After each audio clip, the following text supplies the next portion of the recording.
So hello again and welcome to episode 2 of 5 short videos in order to help you to prepare for A-level chemistry. And this video is about writing chemical equations. Now, being able to write chemical equations is a fundamental part of A-level chemistry, but don't worry, as you have 2 years to practice. Now, very broadly speaking, there are 2 categories. There are reactions that you are not expected to recall. So what they do is they give you all the information in the exam question, and then you just have to construct the equation, write the equation. And the second category is reactions that you are expected to recall. But the same for both of these types, equations must always be balanced.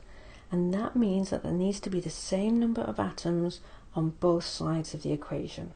Yeah, and if you have ionic equations, then the charges must be balanced too. So let's have a go at practicing a couple of these types.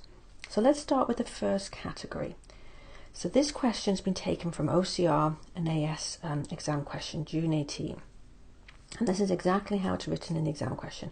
When exposed to air, phosphine, so I'm going to write the formula for phosphine. Phosphine spontaneously ignites. So it's exposed to air. So this is where you have to understand what's going on in the question. So what is it, what part of air is the phosphine going to react with? Well, it's not going to be nitrogen. Nitrogen is very unreactive. So it must be with oxygen. And it tells you as well that it ignites. And it forms P4O10 and water. And then you have to balance the equations, yeah? So you need to find a way in, a doorway in to balancing the equations. You have got 4 phosphoruses here, 4 P's. So therefore we need to put a large, you always balance with a large number at the front, yeah?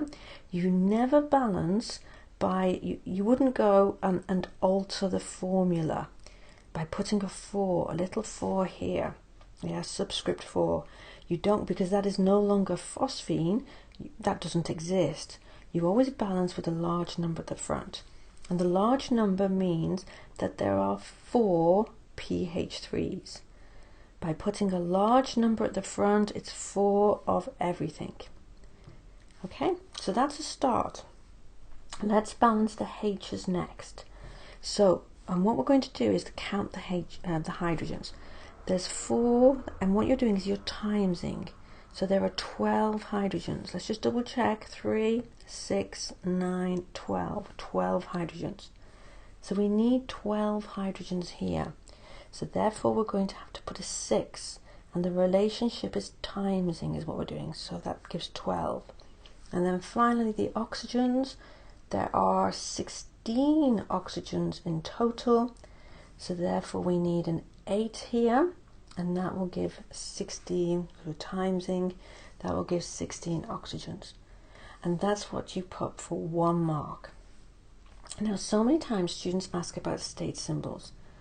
It is good practice to put state symbols in, but they haven't asked for state symbols, and there is only 1 mark. So generally that means that there is no mark for state symbols. State symbols would have 2 marks. If you did put the state symbols in, which is good practice, then they will just be ignored. Okay, so if you make a mistake, don't worry. Phosphine's a gas, oxygen's a gas, water is a liquid, and this is a large compound, so it's a solid. Yeah. So they haven't asked for it, and it's only 1 mark as well. Okay, let's have a go at another question. And this might be an opportunity for you to pause the video and have a go at this yourself. Can you get the answer? It's OCR again, AS, and it's June 16 question. And it says nickel nitrate can be prepared. So nickel 2 nitrate can be prepared, which means it can be formed. So it's a product. So we've got the product on the right hand side. These are the products over here, and we have the reactants on this side of the equation. Okay, and it can be prepared by reacting nickel 2 oxide. Now in the last video, in episode 1, we talked about how to write chemical formulae. So that 2 in Roman numerals means nickel 2 plus. And then the oxygen is in group 6, and therefore it is O2, O2 minus. So when you put that together, then that is nickel oxide. Nickel oxide. Okay, and then it's reacted with dilute nitric acid, and you should know the formula for your acids, and we're going to go through those acids in a moment. So we need another item here as well. But first we check we've got 2 nitrates. So we're going to put a big 2 at the front in order to give 2 nitrates, NO3, 2 NO3s.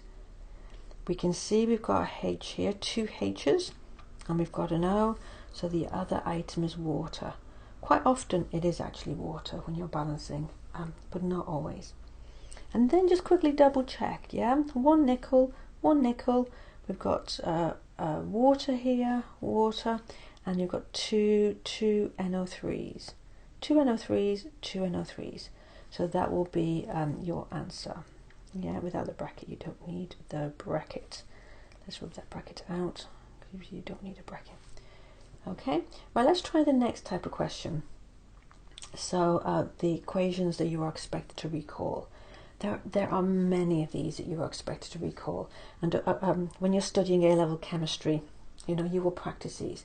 But let's go through a few of the common ones now. So an acid and an alkali. So for example, if we take sulfuric acid, and you are expected to know the formula for sulfuric acid, and we're going to put state symbols in because it's good practice. Acids are always aqueous, always, yeah, always aqueous. And an alkali, so an alkali is a soluble base, so it's always aqueous as well. So always aqueous, always aqueous. That's sodium hydroxide. And the salt is the product when you remove the hydrogen ions from the acid and replace with a metal ion. I've got a video on that. Now the product is going to be sodium group 1 sulfate, sodium sulfate. So we're going to need 2 sodium ions. So the formula is going to be Na2, because we've got 2 of them, and sulfate. And we're going to put the state symbol in. Salts can be soluble salts, aqueous, or insoluble salts, solid.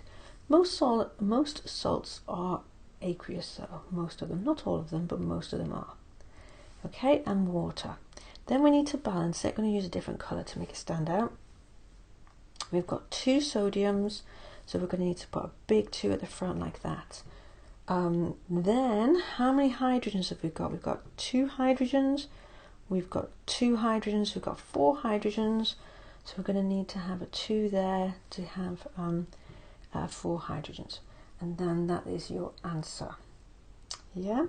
Right, let's try another question. A common one is an acid and a base. Let's take a different acid. Let's take nitric acid. Acids are always aqueous. Bases are metal oxides, for example, magnesium oxide, and they are insoluble, so they are solids. Yeah. Now the salt that's going to be made here, magnesium, is group 2, which is 2 plus. Sorry, not sulfate. Nitrate. Nitrate is 1 minus, so we're going to need 2 nitrates in order to be 0 charge overall. So the formula is going to be magnesium and then the nitrate, and hold it together, hold it with a bracket like that, and that's your magnesium nitrate, aqueous, plus water, which is a liquid. Okay, let's balance. Let's use a different color. We've got 2 nitrates, we've got 2 nitrates here, so we're going to need 2 there. We've got 2 hydrogens, 1 oxygen, and so therefore now that is balanced. Okay, right, the next example, the last one we'll do, an acid and a carbonate. let's choose the other common acid. We've got sulfuric acid, nitric acid. Let's choose hydrochloric acid. Again, it's always aqueous. A carbonate, for example, calcium carbonate, which is a solid. And the salt is going to be, we've got calcium is in group 2. Chlorine is in group 7, so forms a 1- ion. And that gives us calcium chloride. Yep, and calcium chloride is aqueous. Plus carbon dioxide and water. Plus, now can you see that I am running out of room? And I'm not going to start a new line and put carbon dioxide down here, because then it will look like it's a reactant. So I'm not going to do that. The carbon dioxide has to be on the right hand side. So as you're looking down, the products all have to be on the right, and the reactants all have to be on the left. It's not like you're writing and you start a new line. That's not what you do. Okay, so we need to balance. We've got 2 chlorines, so we pop a 2 there. So we've got 2 chlorines. And then we've got 2 hydrogens, we've got carbon dioxide, we've got 3 oxygens, and it's already balanced. Okay, and then finally, I just wanted to briefly mention ionic equations. Again, you'll practice these as you go along. This is a very common ionic equation. You study this in 2nd year of A-level chemistry. But let's just check that the charges are balanced, because they do need to be balanced as well. So remember, to timesing is what we're doing. So we've got 5 Fe2 pluses. So that's a charge of +10.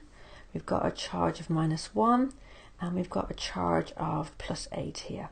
So in total, we've got a charge of +17 on the left hand side of reactants. On the right hand side, we've got a charge of +2. We're timesing, we've got a charge of +15. So the overall charge is +17. So as well as the atoms balancing, 5 iron, 5 iron, 1 manganese, 1 manganese, the charges have to balance as well. Now I hope that's helped you, and it is very quick. I do have other videos as well. I'm going to put a worksheet so you can have a go at a worksheet as well. And the next episode, episode 3, is about moles. Thank you very much. Bye.